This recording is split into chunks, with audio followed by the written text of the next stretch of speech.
Okay, so guys, may mga halaman ako na parang mamamatay na. Ito. So, kita nyo naman guys, so talaga parang, ayan o, mamamatay na siya. Okay. So, ngayon try natin na iligtas to at sana magkaroon kayo ng idea kung paano din ililigtas yung inyong mga succulents kapag parang malapit na silang mamatay.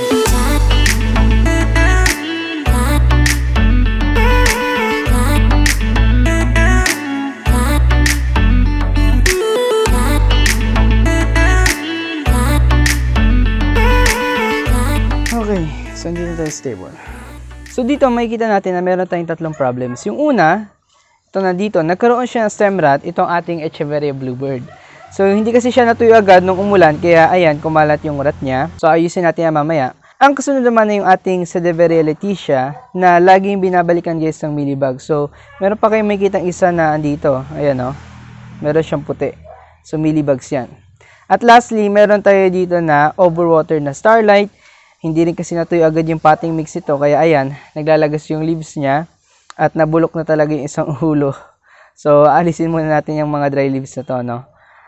Okay. So, ultimately, itong tatlong problems na ito, ang pinaka-reason kung bakit pwedeng mamatay yung ating mga succulent, guys. At kapag na-identify nyo na sa inyong halaman kung ano man yung mga problems na yan, no? Mas madali na sa inyong malalaman kung paano ito aayusin. Recently, pinag-isipan ko, guys, yung mga solution na pwede natin magawa sa mga problem ng ating halaman. At masasabi ko na masasummarize natin ito sa tatlong R. Ang tatlong R's na ito ay tumutukoy, guys, sa relocate o paglilipat ng halaman sa ibang location, removing problems o pag-aalis ng problema sa inyong halaman gaya ng stem rot o mga pests, at yung pangatlo ay repotting o paglilipat ng inyong halaman sa ibang potting mix. Para linawin lang sa inyo guys, itong mga solution na binigay ko, hindi ito step-by-step process. So, pwedeng magkakaiba kayo ng solution na pwedeng gawin. Depende sa problema ng inyong halaman. Pero not necessarily na magkakasunod nyo silang gagawin. So, isa-isahin lang natin, no? Pumunta tayo sa pagre-relocate o paglilipat ng inyong halaman sa ibang location.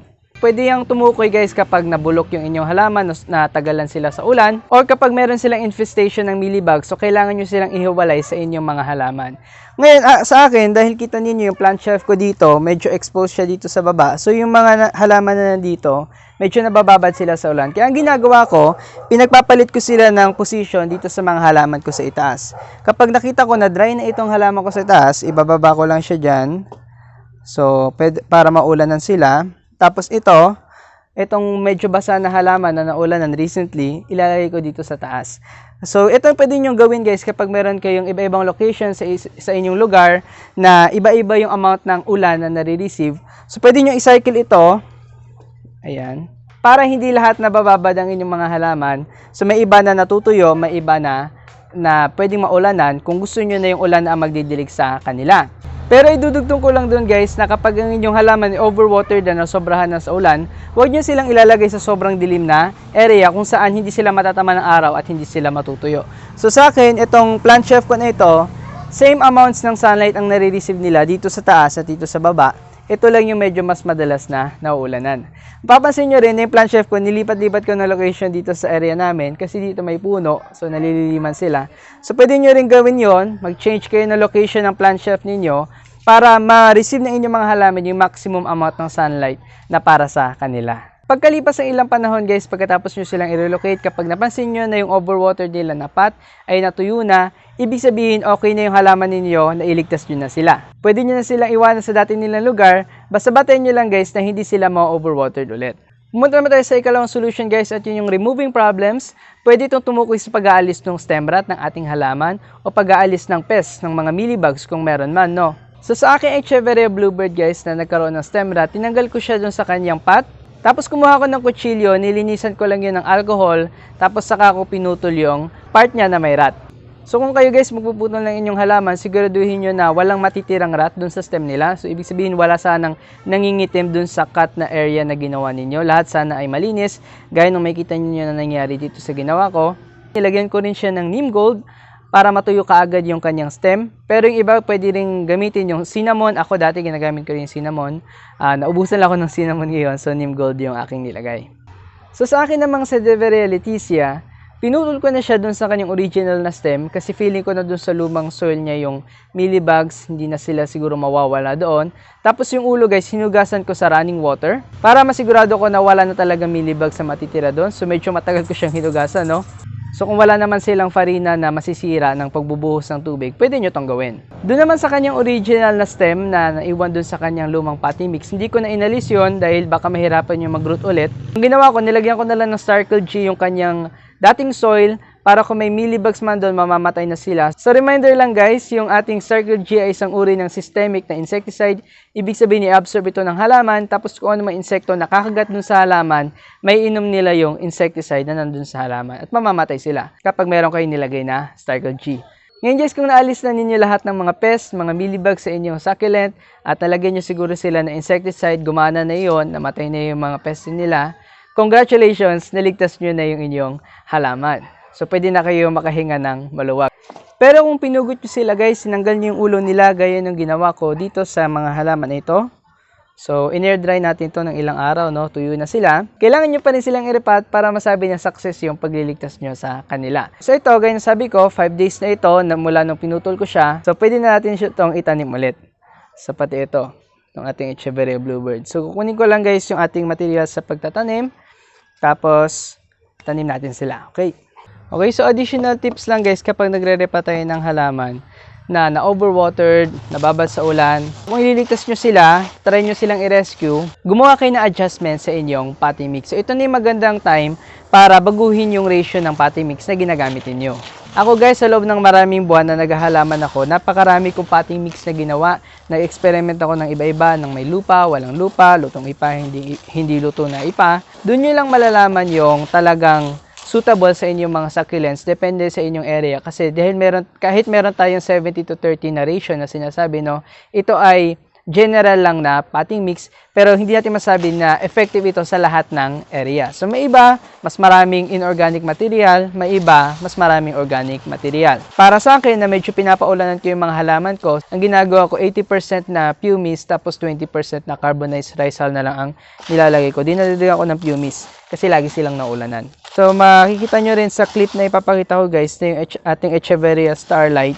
Nilipat ko rin siya sa potting mix, dinagdagan ko ng pumice yung kanyang lumang potting mix kasi hindi siya natutuyo kagad. Siguro isang factor din doon dahil wala pa siyang masyadong roots, kaya hindi siya natutuyo kagad. Kaya kailangan natin siya i-acclimate para dumami yung roots niya bago natin siya ilalagay sa full rain or shine ulit. So mukhang nahalo naman na ito ng mabuti. So meron akong dalawang pot dito na medyo used, gamit na, pero dry naman sila. Okay.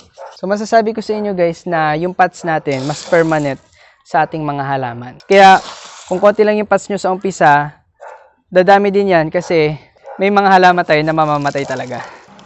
So kung makikita nyo guys, bakit ko kinakalay yung pot natin, no? Tinatry ko kasi napantayin yung mixture niya. Ayaw kasi natin na naghihiwalay. Pero makikita nyo na halos puro pumice yung ginagamit ko dito. Kasi gusto ko fast draining talaga siya. At makikita nyo guys, may marami akong mga halaman dito na same lang yung potting mix na ginamit ko sila dun sa mga succulents natin na overwater. So gaya nito, halos same na sila ng potting mix na ginagamit, pero mapapansin nyo iba, lumalaki sila. Ito naman nagkarat. So kailangan nyo gumawa ng adjustment guys sa bawat halaman na meron kayo. Hindi ibig sabihin na gumana yung isang potting mix sa isang halaman, pwede na siya sa lahat ng halaman. So ito, kumuha lang ako ng maliit na pot kasi wala pa namang roots yung ating halaman, hindi maganda na ilagay natin sila sa malaking pot. So ipapatong ko lang siya dito. Yan.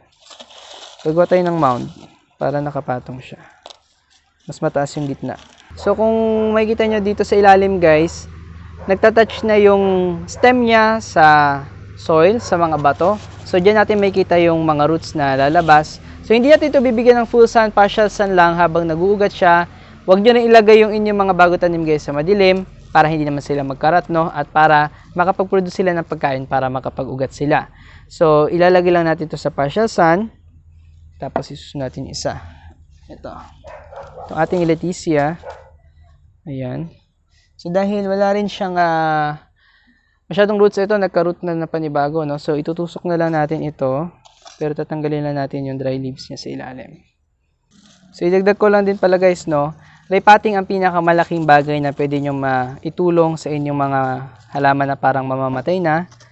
Okay? Kasi generally, yung mga problems, nag-uumpisa yan sa roots. At kasama sa mga problems, guys, ng maling potting mix ay yung mga sunburn, yung mealybugs. Kasi yung mealybugs, nagsistick sila sa mga lugar na laging moist. So, kung laging moist yung potting mix nyo, magkakaroon ng mealybugs yung halaman.